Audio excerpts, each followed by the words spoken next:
अस्सलामुअलैकुम। उम्मीद है आप सब खैरियत से होंगे और अपना बहुत ख्याल रख रहे होंगे। मैं आपको अपने channel computer tech and solutions में खुशामदीद कहता हूं। जैसा कि आप जानते हैं कि हम एमसीक्यू सॉल्व कर रहे हैं बाई साहिवाल बोर्ड के class first year and subject हमारा है कंप्यूटर साइंस। आज हमारी इस सिलसिले की ये 11वीं वीडियो है, जिसमें हम डिस्कस करेंगे कि हमारे पास पेपर में कौन कौन से एमसीक्यूज़ आए थे। सबसे पहले स्टार्ट करते हैं इंट्रोडक्शन से।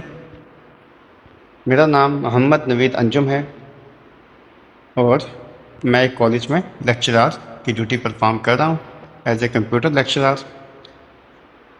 आज हम पेपर डिस्कस करने वाले हैं 2023 का। हम देखेंगे कि 2023 के पेपर में कौन कौन से एमसीक्यूज़ आए थे। इससे पहले हमने 2013 से लेकर 2022 तक के पेपर्स के एमसीक्यूज़ डिस्कस कर चुके हैं हम लोग।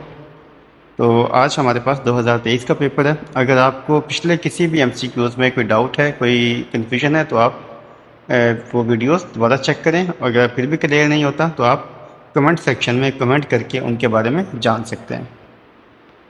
चलते हैं अपने पहले एमसीक्यूज़ की तरफ।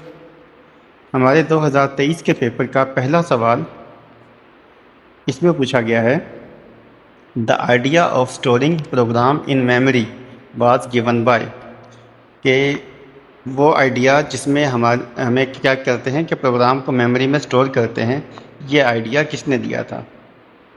तो जो क्वेश्चन बात पहले आ चुके हैं हम उसको जस्ट आंसर्स को डिस्कस करेंगे, ठीक है। अगर आपने उनकी डिटेल जाननी है तो आप पुराने पेपर्स को देख सकते हैं, पुरानी वीडियोस को। तो स्टोरिंग प्रोग्राम इन मेमोरी, इस आइडिया को देने वाले इंसान का नाम था जॉन वॉन न्यूमन, ठीक है। जॉन वॉन न्यूमन एक साइंटिस्ट था जिसने हमारे पास ये प्रोग्राम को और डाटा को मेमोरी के अंदर स्टोर करवाया था, ठीक है। उसने इसका आइडिया दिया था। तो ऑप्शन सी इसका सही जवाब होगा। चलते हैं सवाल नंबर 2 की तरफ। सवाल नंबर 2 में पूछा गया है, clip board stores, clip board में कौन सा डाटा स्टोर होता है। तो ये भी रिपीटेड क्वेश्चन है। इसमें हमारे पास होता है कॉपीड डाटा, ठीक है। ऑप्शन सी इसका सही जवाब होगा, कॉपीड डाटा। चलते हैं सवाल नंबर 3 की तरफ। The external devices connected by our computer are known as, ठीक है। आपके पास एक्सटर्नल डिवाइसेस जो हम कंप्यूटर के साथ जोड़ते हैं उनको क्या कहते हैं। अब ये एक्सटर्नल डिवाइसेस जो होती हैं वो कंप्यूटर का पार्ट नहीं होती, लेकिन कंप्यूटर के साथ जुड़ती हैं।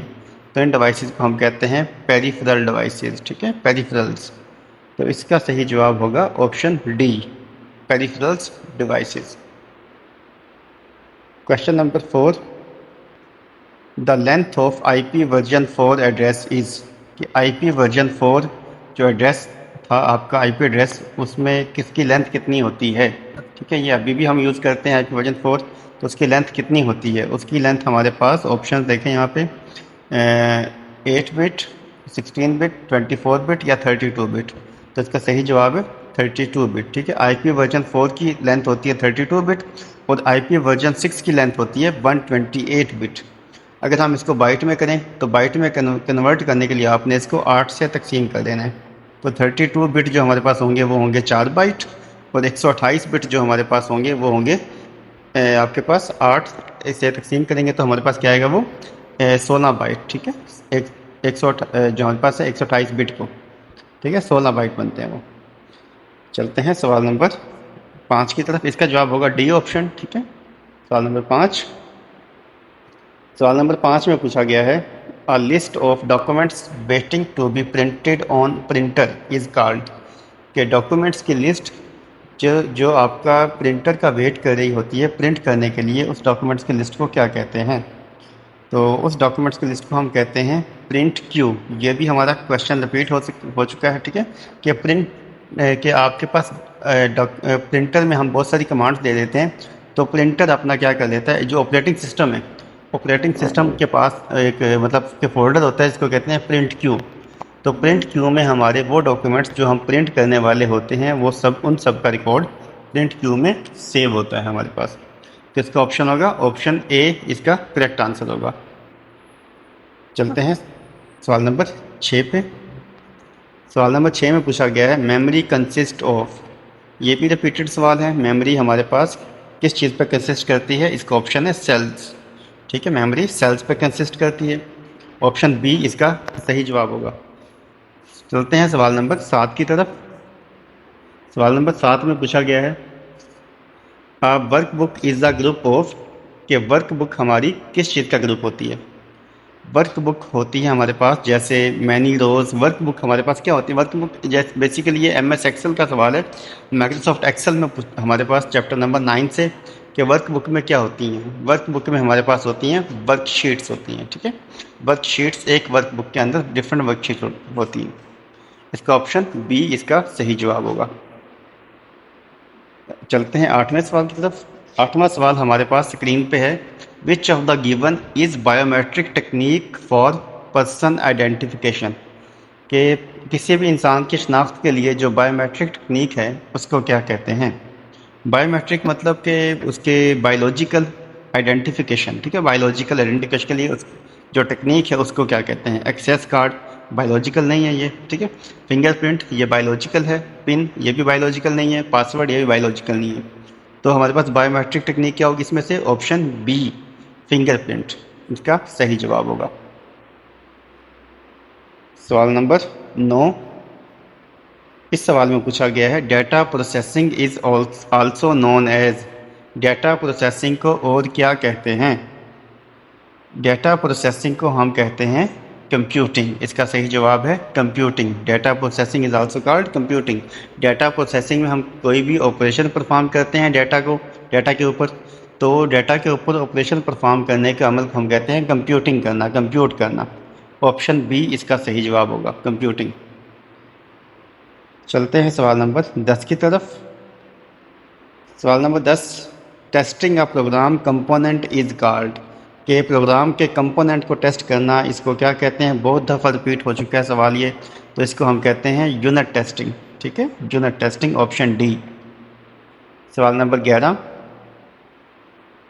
सवाल नंबर 11 में हमसे पूछा गया है डिजोर मीन्स, कि डिजोरी जो स्टैंडर्ड हमारे पास हमने पढ़ा था कि डी फैक्टो स्टैंडर्ड और डिजोरी स्टैंडर्ड चैप्टर नंबर 2 से सवाल है ये। तो डिजोरी स्टैंडर्ड मीन्स, डिजोरी का मतलब क्या है? इसका हमने पढ़ा था बाय लॉ, कानून के मुताबिक जो हमारे पास स्टैंडर्ड होते हैं उन्हें कहते हैं डिजोरी स्टैंडर्ड। और जो दूसरे डिफेक्टो हैं वो क्या हैं? बाय ट्रेडिशन, जो रवायती तौर पे चलना शुरू हो जाते हैं वो डिफेक्टो हैं। जो बाय लॉ आते हैं, ठीक है, बाय फैक्ट आते हैं या बाय लॉ आते हैं, उन्हें हम कहते हैं डिजोरी स्टैंडर्ड या डिजोरी मीन्स बाय लॉ। ठीक है, इसका ऑप्शन सी इसका सही जवाब होगा। चलते हैं सवाल नंबर, हमारे पास अगला सवाल इसमें पूछा गया है OSI model was created by, कि OSI मॉडल किसने बनाया था?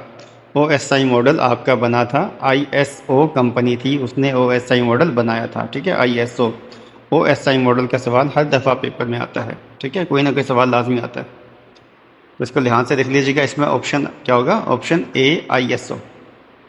सवाल number 13, frequency is measured in, frequency को किस यूनिट में मापते हैं? उसकी पैमाइश किस यूनिट में की जाती है?